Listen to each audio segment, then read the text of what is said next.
Emmanuel Macron a eu énormément peur des Gilets jaunes, mais Emmanuel Macron a eu énormément peur. Pourquoi? Parce qu'il a aussi constaté que face au mouvement des Gilets jaunes, il y avait une partie du grand patronat français qui commençait à prendre ses distances avec lui. Et ça, je le sais par différentes sources, je le sais par certains retours, et tu me demandais si ça pouvait être de la com. Ce n'est pas de la com. En mois de décembre, ce qu'il faut savoir, c'est qu'au moins le patronat institutionnel, le MEDEF en l'occurrence, syndicat des grands patrons, a été prêt à lâcher plus d'augmentation de SMIC et était prêt également à revenir sur la réforme de l'ISF. Donc parce qu'ils ont eu extrêmement peur par rapport aux Gilets jaunes, et il y a toute une partie du patronat français. Et ça, il faut revenir dans la subtilité, je ne sais pas, mais en tout cas, dans ces secteurs-là, Emmanuel Macron, il est tellement libéral sur le plan économique, tellement néolibéral, qu'il est prêt, il ne s'intéresse pas aux grosses machines rentières du capitalisme français. Lui, ce qu'il veut, c'est son modèle, c'est la Californie. Il voudrait avoir des GAFA en France, quoi. Et donc, tout le vieux capitalisme français, d'une certaine manière, il les met plutôt à distance, il les méprise. Et ces gens-là, qui sont aussi des puissances, là, qu'est-ce qu'ils voient? Ils voient simplement que leur marché national, la consommation, la confiance, qu'il n'y a pas concorde nationale, on va dire. Les Français ne sont pas d'accord, ça se voit. Le mouvement social et les Gilets jaunes sont extrêmement mécontents, et même par rapport à l'image internationale du pays. Et ces grands patrons-là, ils ne sont pas très contents, en fait. Et le problème, c'est qu'aujourd'hui, dans les élites économiques et politiques, le gros problème d'aujourd'hui, c'est qu'ils n'ont aucun candidat, entre guillemets, c'est-à-dire qu'ils n'ont aucune alternative. Mais il ne faut pas croire aujourd'hui qu'Emmanuel Macron est dans une position totalement de force. Emmanuel Macron, j'ai encore eu un coup de téléphone suite à la lecture de mon livre d'un de mes contacts, qui m'a dit quand même la chose suivante assez étonnante. En gros, même certaines administrations n'obéissent plus à l'Élysée. Voilà. Aussi facilement qu'avant. Là, il a la police, qui est très répressive en ce moment. Il s'appuie à fond là-dessus. C'est d'une violence extrême. Donc on est au lendemain du 1er mai. On a suffisamment développé ça sur le média. Et l'autre chose qui est extrêmement importante, certes, il a un très grand cynisme politique. Il pioche partout. Mais il a quand même une base idéologique. C'est-à-dire que le néolibéralisme, il y croit à fond. L'adaptation de la globalisation, notamment par la question européenne, il y croit à fond. Et c'est ce que je disais la dernière fois, c'est que justement, c'est ce qui peut potentiellement le rendre extrêmement rigide, voire psychorigide, voire dangereux d'une certaine manière vis-à-vis du corps social. C'est que, comme il dit, même s'il n'a pas de cap en réalité, parce qu'en fait, il est très seul aujourd'hui au niveau européen. Angela Merkel a pris ses distances avec lui. Donc toute sa stratégie européenne est à plat. Donc il est quand même énormément en difficulté. Ça, c'est quelque chose qui n'est pas dit, mais aujourd'hui, sa stratégie européenne est totalement à plat. Et en fait, là où il est quand même, en tout cas, très interrogeant, c'est qu'il dit « j'ai un cap, j'ai un cap, j'ai un cap ». Et il y va à fond la caisse. Et effectivement, dans le premier livre comme dans ce second livre, le rapport à la fois au peuple de gauche associatif, militant, au mouvement social, aux syndicats, les fameux corps intermédiaires, il les déteste et il ne les supporte pas.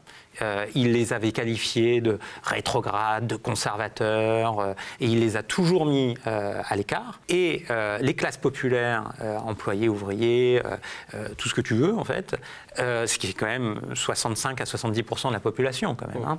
Et 9 millions de pauvres en 2018. Eh bien, en dehors d'un discours très droitier de charité, et on en a des exemples encore un peu, il a toujours eu des propos extrêmement durs, extrêmement méprisants, mais surtout, c'est comme s'il ne les prenait pas en compte, c'est comme s'ils n'existaient pas. En 2016, au moment de se trouver un communicant pour sa campagne, il aurait déjà aimé faire venir Franck Louvrier sur sa campagne pour l'aider sur la campagne de 2017.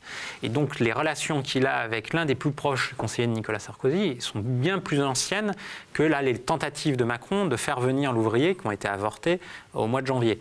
Officiellement, enfin, ce qui a été dit dans la presse, ce qu'on m'a dit aussi, c'est que Franck Louvrier avait fini par refuser la proposition d'Emmanuel Macron parce qu'il aurait été simplement grand chef du service de presse et pas grand Manitou de la communication, c'est-à-dire conseiller politique d'Emmanuel Macron avec plus d'influence.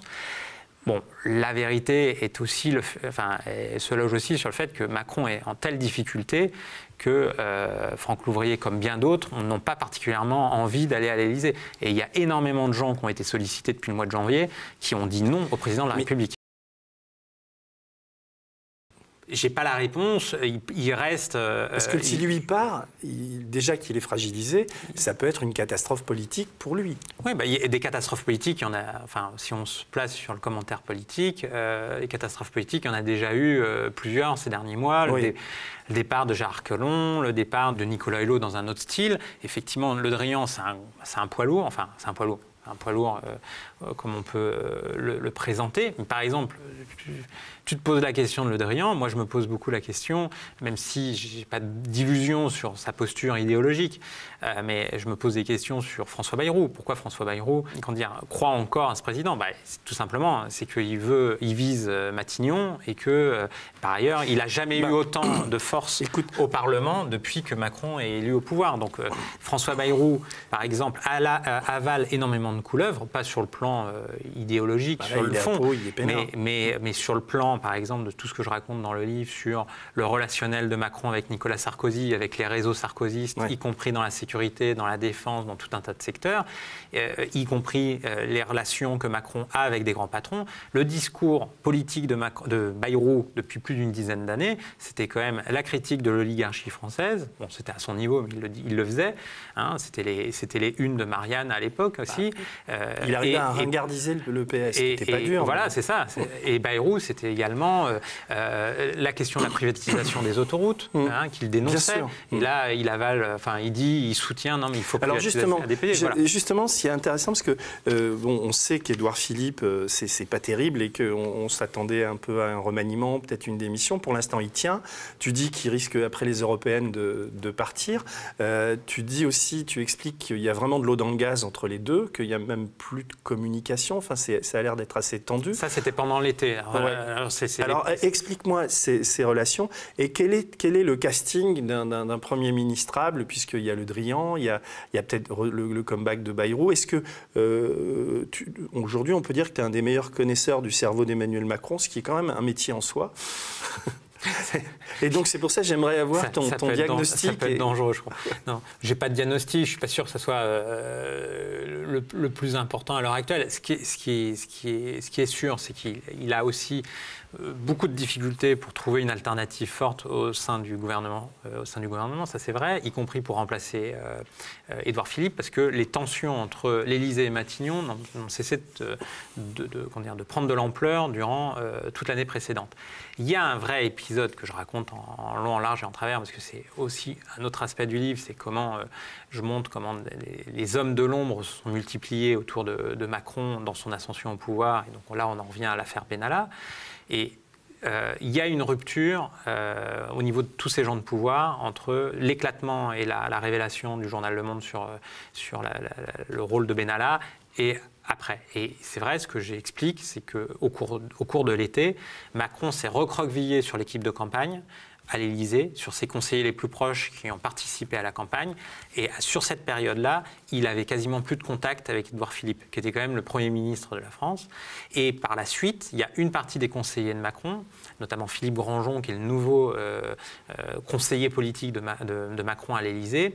Grandjean qui menait une offensive anti-Édouard Philippe depuis plus d'1 an, parce qu'il ne voulait pas qu'Édouard Philippe se présente à la mairie de Paris, parce qu'il avait potentiellement compris qu'Édouard Philippe aurait pu très bien prendre le large et être un candidat à la présidentielle de 2022 contre Emmanuel Macron.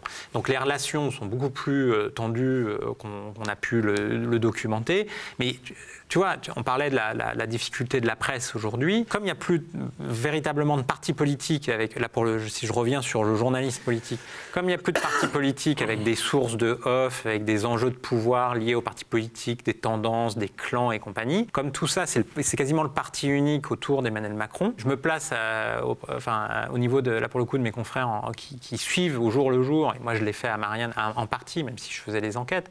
mais c'est extrêmement difficile de démêler le faux du vrai sur leur relation de pouvoir, même sur le fait de le raconter. Donc moi, je le raconte parce que j'ai un certain niveau d'information qui me permettent de le raconter, mais pour le coup, il y a beaucoup moins de papiers de presse que même sous François Hollande, où il y avait le moindre couac qui était commenté et surtout révélé. Là, il y a plein de couacs, il y a plein d'amateurisme, y compris dans l'équipe de Macron. Il y a aussi beaucoup de cynisme, beaucoup de stratégie de sa part, mais il y a une sorte d'opacité structurelle, c'est-à-dire que entre le culte du secret de Macron, parce que ça c'est aussi un autre aspect de sa pratique du pouvoir, fondé sur le secret, sur le cloisonnement, sur une certaine opacité, notamment sur les décisions de dossiers les plus difficiles, les plus lourds, on a un vrai problème d'information.